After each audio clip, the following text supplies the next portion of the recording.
Hello, Spotting here. So I was looking at some charts and splushing isn't on, so I thought I'd make this little update because, what else, right? That's what I do all day, every day anyway, so you can do it with me. You're doing it with me now, right?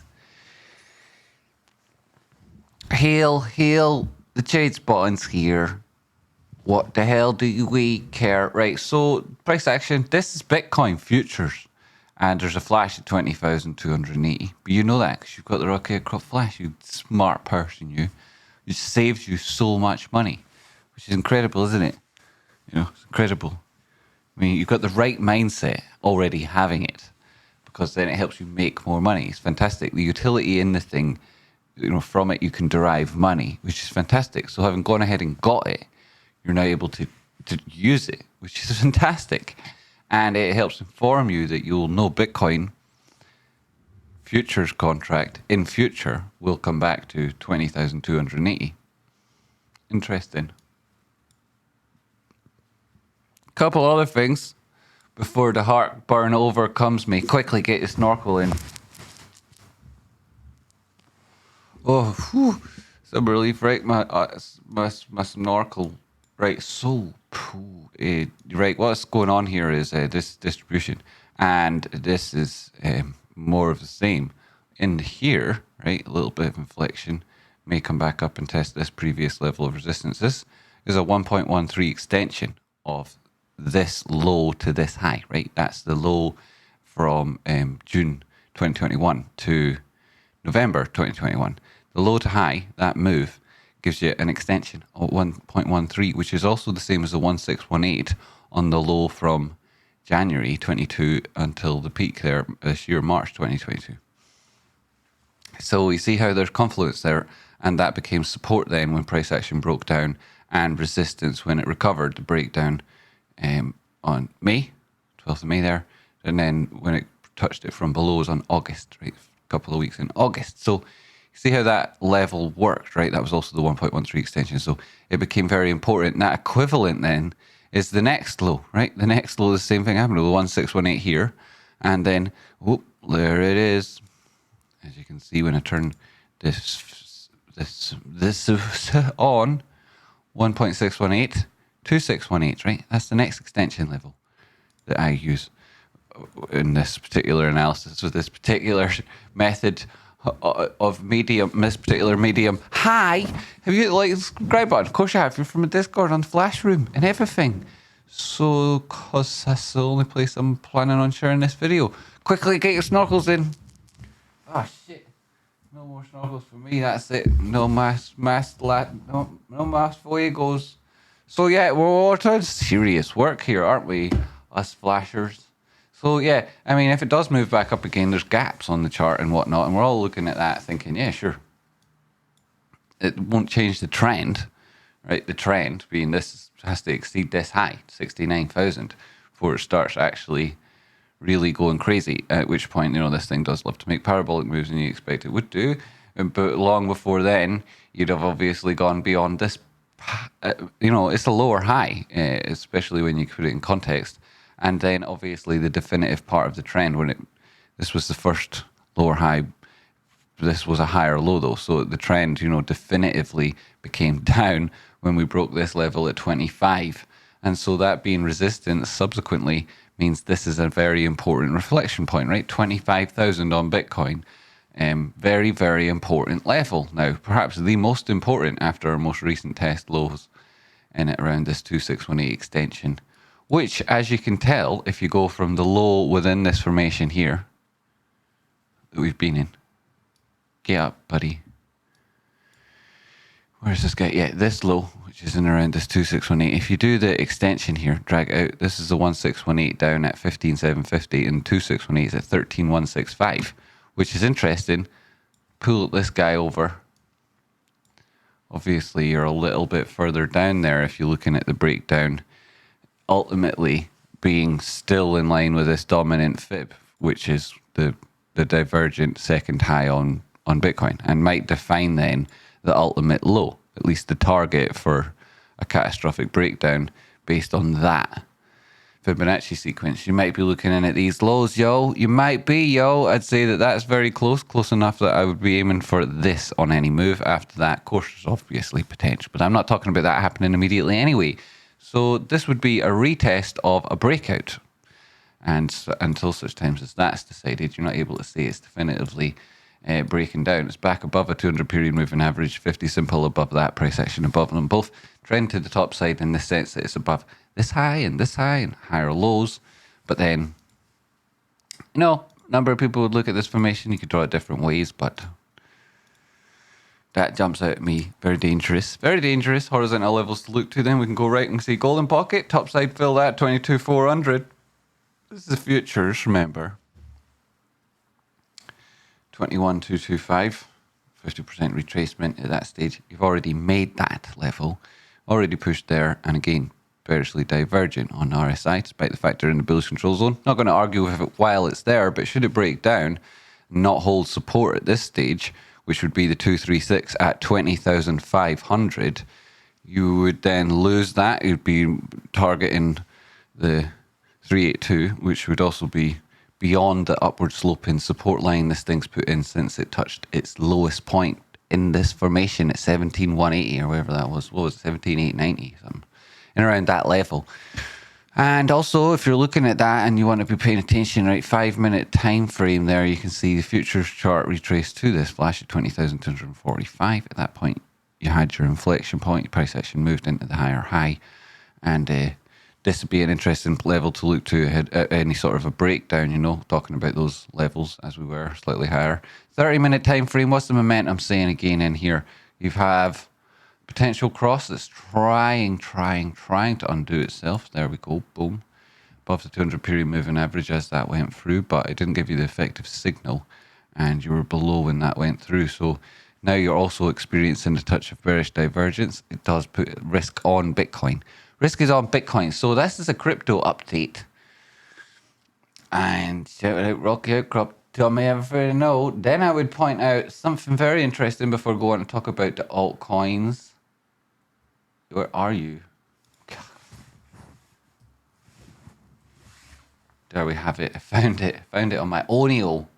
Found it on my Onio flashers. Wonder if it'll ever make it anywhere else. Maybe it will. Weekly time frame. Weekly. So you can see Bitcoin is at historical lows here with the percentage of money that's in Bitcoin as opposed to every other cryptocurrency. The 5-day time frame, where is this information that I feel is to be most pertinent?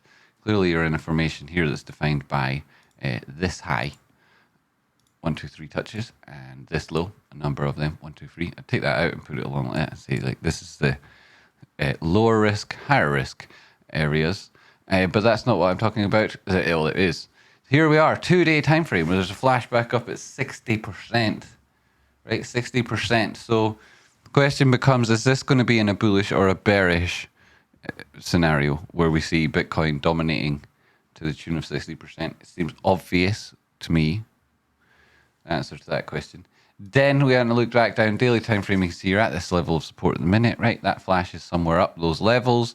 And the overall risk profile changes back above a much higher level, back up to 74 plus. So what's it gonna take? Shout out Hans Damps. Yo. What's it gonna take for price action to get back to those levels? Well, you know, interesting. When again, well, that's something to look to. I think the lots of inflection points here. 200 period moving average, 1 USDT. If that would be to be moving up, you'd see lots of other things moving up at the same time. It's obviously horizontal levels. Way below there, we find a 200 period moving average on that similar time frame on VET. Something I'd worry about if I was in LRC is the fact, right, this is all done prior to this breakout, right? Isn't it? Like I need to show off to you guys about Tradespotting, but this was the support level that we anticipated getting to. This was the resistance with the diagonal and the 200 period moving average on daily. Shout out Chardonnay flasher for the tip yesterday. Well, it was 13 hours ago, so I don't know when that was. But that was today, wasn't it? Tradespot. No, yesterday. So, hi. And so, well done, right? LRC, you made it up here. You didn't make it any further. That's not quite a 786 there, is it? If it is, then that's it. That's all she wrote. Good night. Oh, dearie me.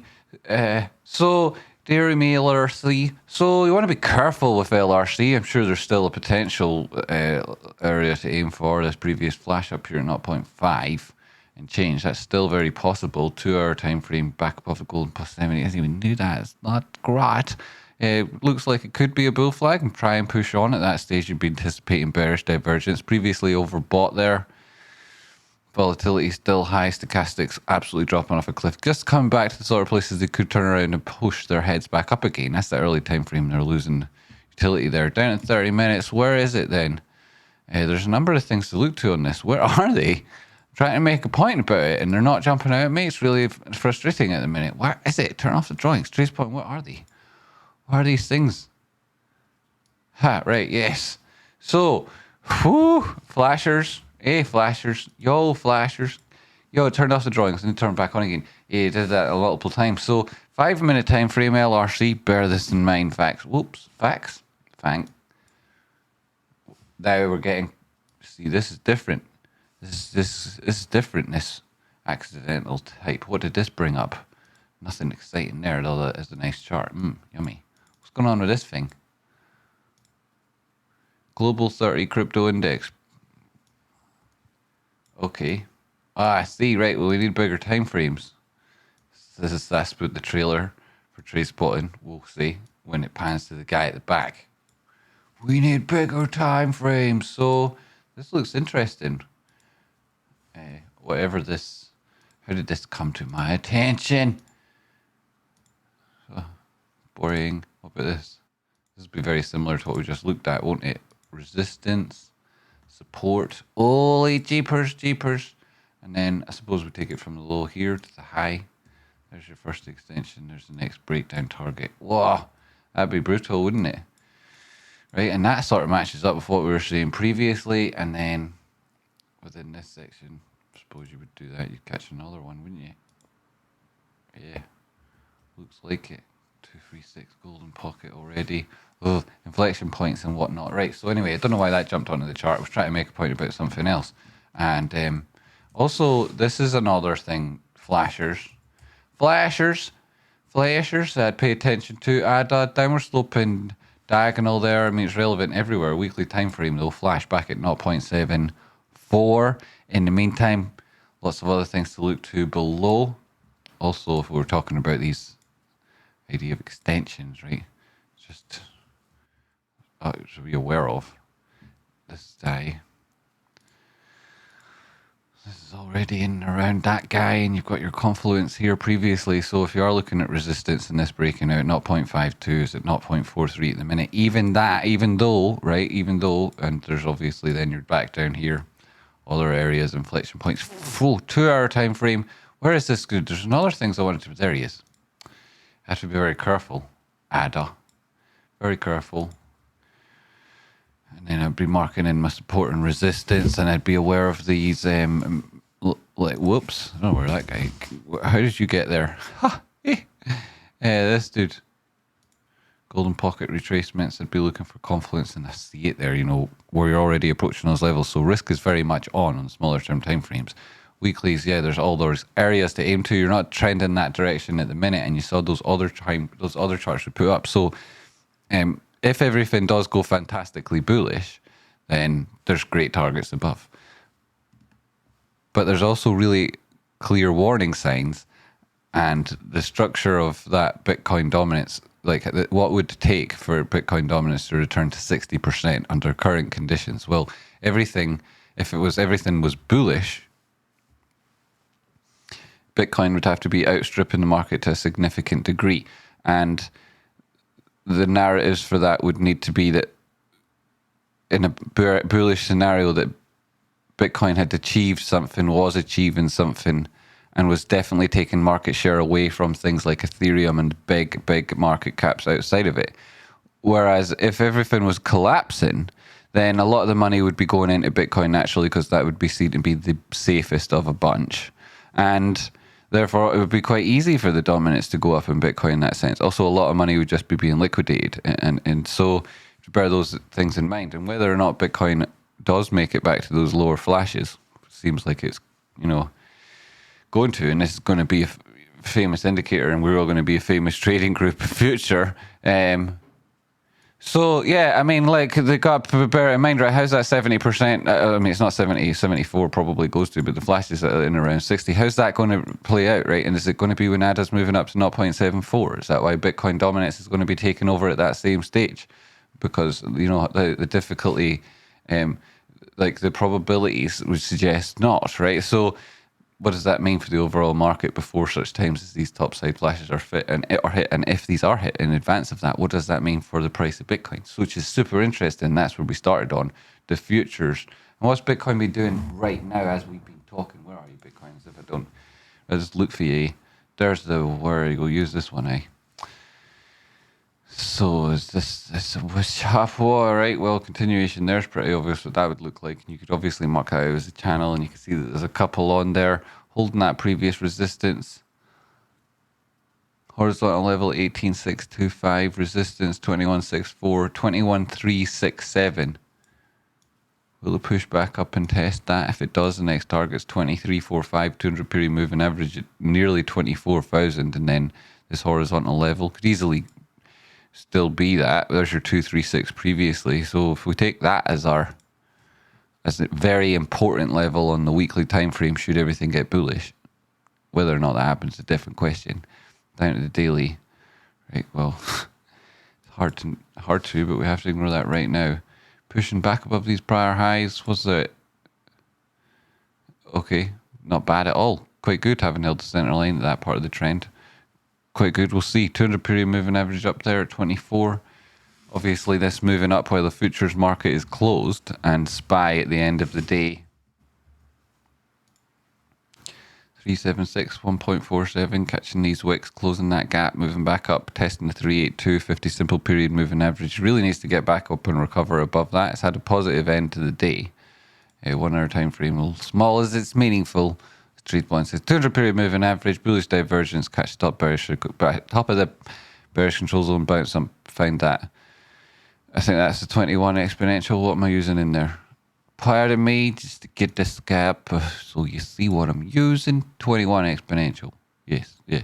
So you got close to the idea of your prior highs. That's again 886 and no more from that drop down. It's been how things break down. You also have these opportunities for it not to do so, but this is the first time, right? We'll see how that works on Monday. Overall, VIX, also flashers are well aware of the amazing, interesting moves on VIX. 29.68 on the early time frame. That's where you find the 200 period moving average. If the SPY is to completely break down, it may well be that now you do see a move on VIX. We've had it come back to where we anticipated it would get to. We understand how you trade VIX, probably. I mean, I say that, but I don't know if I've articulated it perfectly for everybody. It's a mean reversion. The way you would be trading it is not. So I probably haven't explained it properly. Maybe I'll make an episode on that for you flashers. Anyway, here, 1 hour time frame, 29.68. Whereas if you're over on UVXY, which, right, well, it's synonymous, right? We'll call it a synonym. It's a synonym. Anywho, like we had this potential trade on the go, which was fantastic because where is you? 4 hour, yeah, we was back with this flash, so it was like easy peasy lemon squeezy.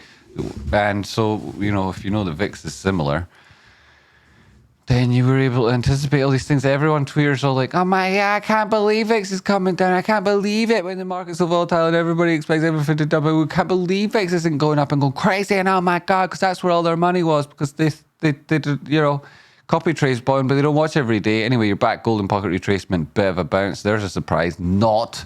You like them not jokes. This is the 1990s show. Whoa. Right, so you came back, caught the trend line. You haven't done it again yet, though. If you did come back and touch in around that level where you would anticipate, that trend continuing from these prior lows, then you'd be filling this gap, which, you would expect to do at some point. And you can see how this thing works, right? Goes to highs, goes to lows, goes to highs, goes to lows, goes to highs, goes to lows. Those lows have been higher, those highs have been higher until such times as recently we were putting in horizontal level of resistance and upward sloping support. So we'll see. How does that evolve? Well, closer and closer to resistance, you would anticipate, and eventually breaking out. That could be making moves back up to 50 or 80. That's what we think in amazing times. Anyway, VIX, like the point I was making when I came back here, having left UVXY, is to say, you know how you use Flash, right? You can use it for so many different things. It prints money, isn't it? So, appreciate the converted, eh? Right, so you're coming in there, could that possibly at the minute it is very extended, and you could easily test back up at these levels. Getting back above 29.81 at the minute would be big ask. Then on the early time frame, that's exactly where you're aiming for, right? 29.69, 200 period moving average. Shout out Luke Spears, also anniversary today. Whoop up, boom. But yeah, so 29.69, boom. Right, this volatility, look at that. It's obviously going to be picking up a little bit, isn't it? This is the volatility of the volatility, and then there's so many others, right? The volatility of the volatility, that's another ticker. We could go through VIX. Oh, did we not say we were going to go through all the VIX stickers? So we could do that too, didn't we? That'll be the perfect episode to talk about. I think I actually already now maybe did some of this. Anywho, great. So that was a quick look around the crypto markets. It wasn't like choosing any. I mean, I didn't even look at Ethereum. So you'd be like, how can you possibly say that, Tradespotting? How can you possibly say that, Tradespotting? You brainless, twat-faced idiot. Shut up, Tradespotting, idiot. Darren, God, what I really need to. This is what happens, you see. So I've got Irish. I need to be splashing on it or else it goes mad, you know. So you need to splash or else. That's what people be thinking. So this upward sloping 200 period moving average, 50 simple approaching it. That's 1 hour. It's coming for a golden cross. 4 hour, well above 50 simple, bearishly divergent. Not quite a failure swing. Are not bad there actually. Quite good. That's quite good. And stochastics. Whoa, that nice. Yeah. So I mean, is it a bull flag or is it breaking down? It's in the bullish control zone there. 2 hour time frame. Still positive. 1 hour. 1 hours. So you want to hold that level immediately. It looks like it's not far off of 236. Get out of the face. Also, prior resistance. Now support. That'd be good to see, but I don't know. Trust that. Eh? Here's your 236. Yes. Thanks very much. This retracement, no. Both brutal. Back all the way to 86. You weren't getting any more than that without this thing breaking down. If it is to make a move beyond there on a 4 hour time frame, I'd say that then is coming back down. Test that 200 period moving average at 1400. If you lose, snooze, you lose. If you lose that 15, you'll go to 14. Whoopty, and you'll get there if you lose 15.5. Wow, Tradespotting with us that, and you'd have an early warning that everything was losing it if it lost 16. This is so easy with the easy maths. I love it when it does that. Don't you love it? Recently, loving the easy maths. Wow, that's not quite as easy there. So initially, 16th, 36.97. If it is going to put in some sort of a pennant, you might be lucky to get that. Should it then be breaking up? Is that going to happen over the weekend? Well, we're already, because the underlying Bitcoin is a way off ski and futures closed. Is that what that said? I can't even remember. This used to be my bread and butter. Where are you, buddy? Yeah, they're closed right now. He's butter. What was the point I was trying to make? Aye, so they're way off. Prices are way off. 21.15, and then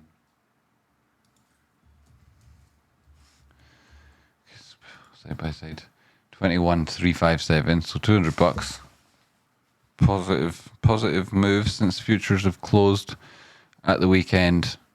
And the overall market has had like a little bullish flick towards the end of the day, but not exactly gone bullish. So you can't really trust that, you know. Overall downtrend, you can't really trust that situation. So yes, backwardization, simply because of the velocity we've seen with the futures market closed, potential gaps to the top side. Futures getting dragged up would obviously leave gaps underneath and increase the risk for people trading it and jumping into a train that had already been in motion. You know, that's part of the danger.